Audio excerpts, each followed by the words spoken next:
99% of people will never be truly happy until now. Not because happiness is rare or hard, but because we keep looking in the wrong place. We chase it in paychecks, praise, plans, and perfect days. We say, I'll be happy when I get there, but there never stays. Here is what almost everyone overlooks. What you're after is not out there at all. It's closer than your breath, so close you miss it while you're busy chasing. Give me a moment. If you're willing to pause and notice what's been here the whole time, the hunt softens. The weight on your chest eases. Life doesn't turn perfect. It simply stops needing to be. From that small shift, everything feels lighter, clearer, kinder. This is the doorway most people walk past every day. You don't have to. Are you ready to look where almost no one looks? Good. Here's the part almost everyone misses. We keep tying happiness to things that shift and break. We say it lives in a promotion, in a vacation, in a new house, in the right partner, in a better version of ourselves. And when we don't find it there, we try to manufacture it with thoughts. Think positive, fix the mind, control every feeling. But happiness doesn't live in circumstances, and it doesn't live in your thoughts. Circumstances are weather. They change without asking. Achievements glow for a moment and then fade. Thoughts are like headlines. They come and go, and half of them contradict the others. If happiness depends on any of that, it will always be fragile, always one step away. Look closer. The best moments you remember were not special because the world lined up perfectly. They were simple because for a moment, the struggle to get somewhere else stopped. You were just here. That ease isn't a thing you add to life. It isn't a thought you repeat until it sticks. It's not in the contents of your mind at all. It's the quiet openness that is already present before the next thought appears and after it leaves. You don't have to create it. You only have to notice you've been overlooking it. So let's look right here. Without changing anything, just notice what is already happening. There are sounds, maybe a fan, the street, your own breath. There are feelings in the body, the weight on the chair, the touch of your clothes, the beat of your heart. There are thoughts drifting through, plans, memories, opinions, worries. Maybe there's a mood in the background. All of this is here. Now the simple question, what knows all of this? What is aware of the sounds, the feelings, the thoughts? Don't rush to answer with another thought. Instead, check. When you look for the eye that is aware, what do you actually find? Can you find a shape, a color, a size? Does it live behind your eyes or inside your chest? Does it have an age or a name? Or is it just this open, quiet noticing that's here before a thought appears and still here after it goes? You don't have to make anything happen. Just notice that knowing is already present. Thoughts can talk about it, but they are not it. Sensations can come and go inside it, but they are not it. Stay with the simple fact that you are aware right now. Let that be enough for a moment. Stay with that simple noticing for a moment. Now see the difference that changes everything. Whatever you can notice is moving. Thoughts appear, shift, and fade. Feelings rise, crest, and fall. Sensations flicker, warmth, tightness, ease, and then they change. But the noticing itself does not move. When a sad feeling shows up, does the aware space become sad? When anger flashes, does the aware space get angry? Check for yourself. The mood changes, the story changes, the body changes, but the clear knowing that sees it all stays the same. You are that clear knowing, not the stream of changing content. It's like the sky and the weather. Clouds gather, rain pours, wind roars, and then blue returns, yet the open sky was never harmed. Or like a screen in a cinema. The scenes can be bright or dark, loud or quiet, but the screen isn't stained by any of it. Or like a mirror, it shows whatever stands before it, but nothing sticks to it. This isn't about pushing away thoughts or feelings. It's about seeing where you actually are. When you rest as the open space rather than as the passing weather, there is room for everything. Happiness doesn't have to depend on what shows up. It's already here in the quiet openness that remains, no matter what comes and goes. Let's test this in a simple, everyday way. Sit just as you are and wait for the next thought to appear. Don't try to pick one, just watch. See how it pops up on its own. Surprising, isn't it? Maybe it's about dinner, a friend, a worry, a memory. Did you choose it? Now watch what happens next. It shifts a little, it fades, and another thought takes its place. Try to hold a thought still, and it slips away. Try to stop thoughts, and a new one arrives anyway. They don't ask permission. They come and go like little notifications, like bubbles rising and bursting. And here's the key. If you can watch a thought, it isn't you. The very fact that you can see it appear and disappear means you are the one seeing, not the thing seen. Even the thought, I am thinking, is just another thought that shows up and leaves. Notice the quiet. Knowing that's present before a thought, during it and after it goes. That knowing doesn't rush, it doesn't argue, it doesn't need to be fixed. It's steady while every thought changes costumes. So who's the observer? Stay with that question, not as an idea to solve, but as a gentle noticing of the clear presence that's here, watching it all. If it's so clear that you can watch thoughts and moods, why do we keep missing this? Because from the start we were trained to look away. As kids we learned to answer, "Who are you?" with labels. A name, an age, a grade. Later it became job titles, wins and losses, the roles we play at home and in the world.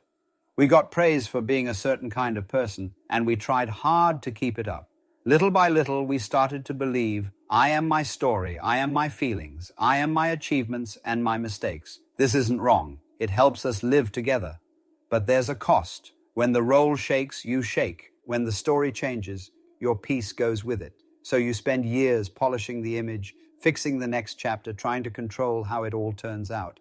All this time, the quiet awareness that holds every moment is ignored. It's like watching a movie and getting so caught in the scenes that you forget the simple screen they play on. The pictures rush by.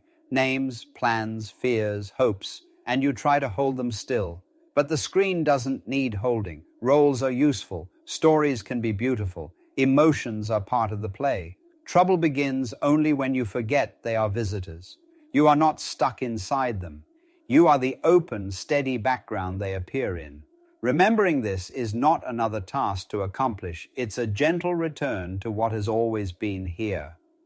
And when we forget this, there's a real cost. If you believe you are the story in your head, then every twist in that story feels like a threat to you. A small change at work, a number going up or down, a message that doesn't arrive, a look on someone's face. Suddenly your peace is on a leash. Good news lifts you for a minute, and then the fear shows up. Can I keep it? What if it goes away?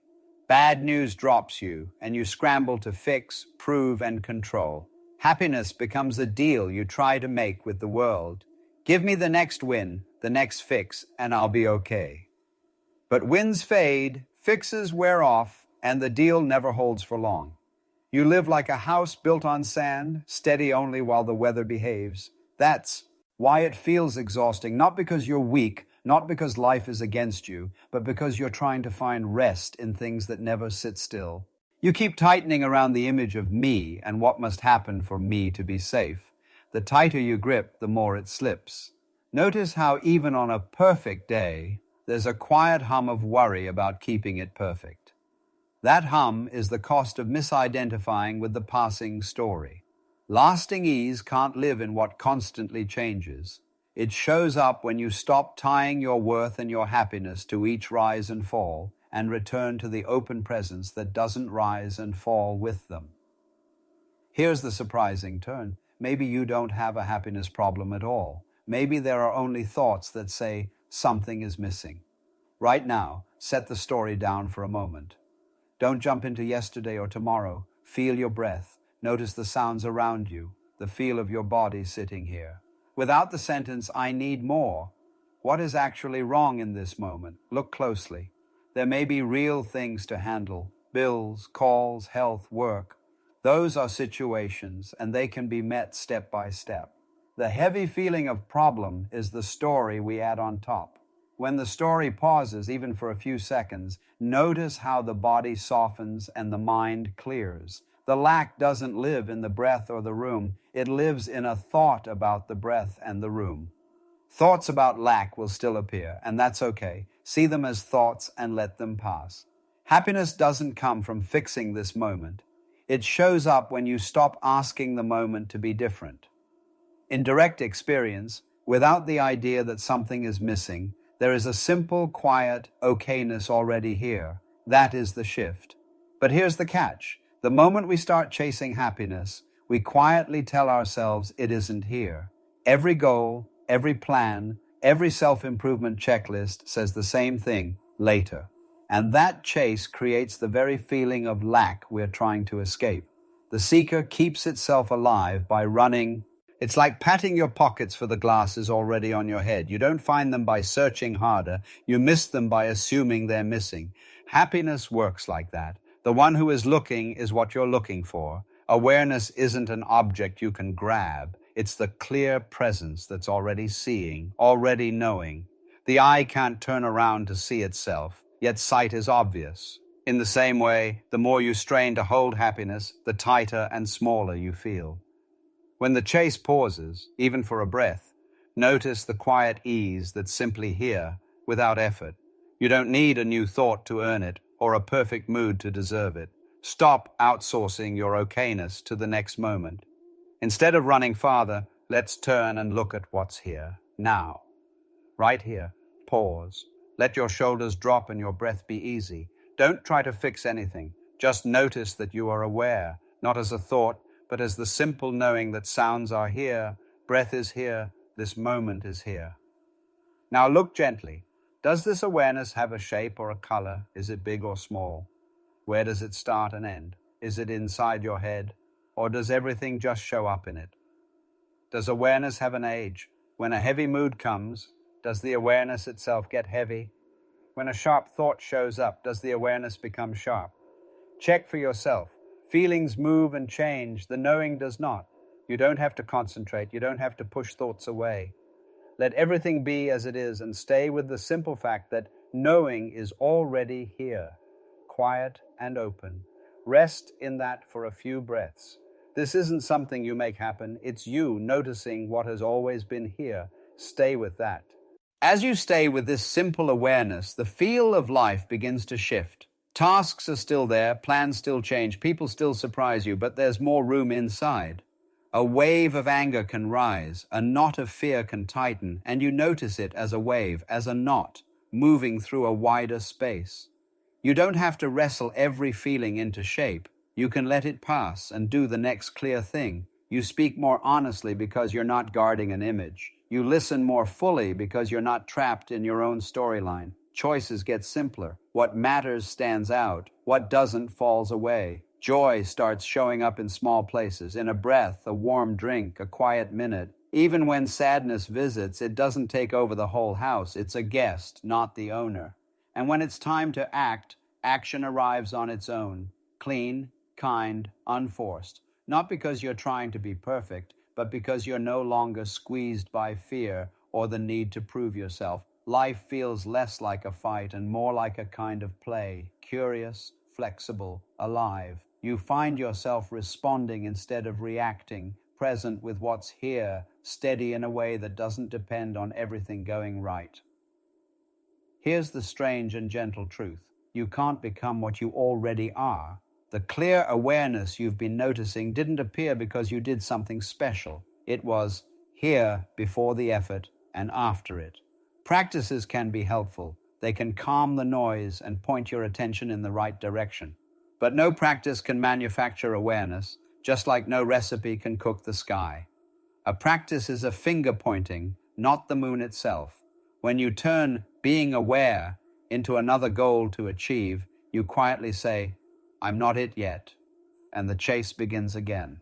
Let that go. Think of a candle that's already lit. You don't need to strike a match every second. You just notice the light. Think of loosening a paume main. Tight fist. The relief comes not from grabbing more, but from releasing the grip. In the same way, this is not about holding on to a special state or keeping your mind perfect. It's about recognizing what doesn't come and go, even while states change. If you forget, you notice again. Nothing is lost. There's nothing to earn, nothing to prove. Only the simple seeing of what has always been here. Until now, most of us haven't been truly happy because we never look at the one who is looking. We fix plans, polish our image, shuffle thoughts around, and forget to ask the simple question, who is aware of all this? That is why the 99% miss it. Not because they're lazy or unlucky, but because attention keeps pointing outward. Here is the turning point. Turn back to the awareness itself. Notice the quiet fact that you are here, knowing. Feel how complete it already is before any win or loss. Even one clear glimpse changes the whole game. The chase loosens. The story still plays, but it doesn't own you. Fear can visit without becoming your name. Joy can rise without you clinging to it. When you rest as this open knowing, you stop bargaining with life for permission to be okay. You don't need the next moment to be different to feel at home in this one. This is the until now.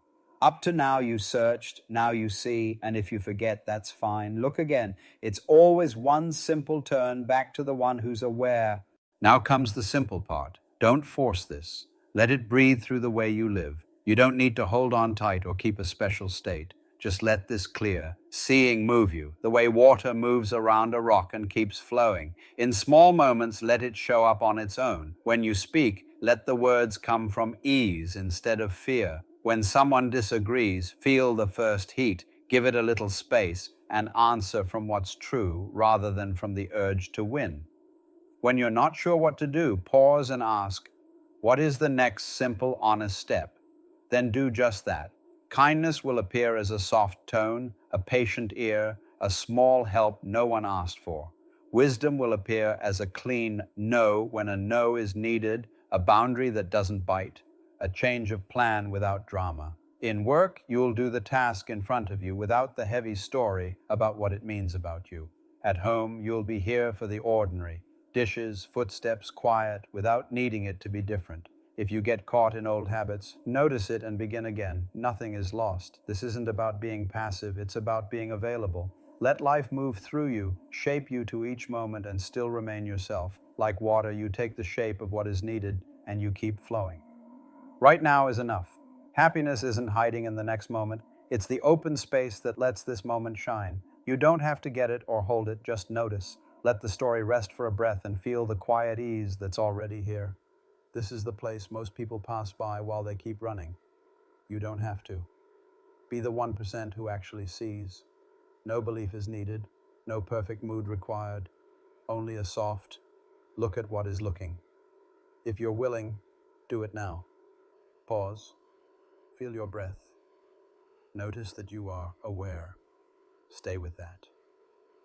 This is the doorway.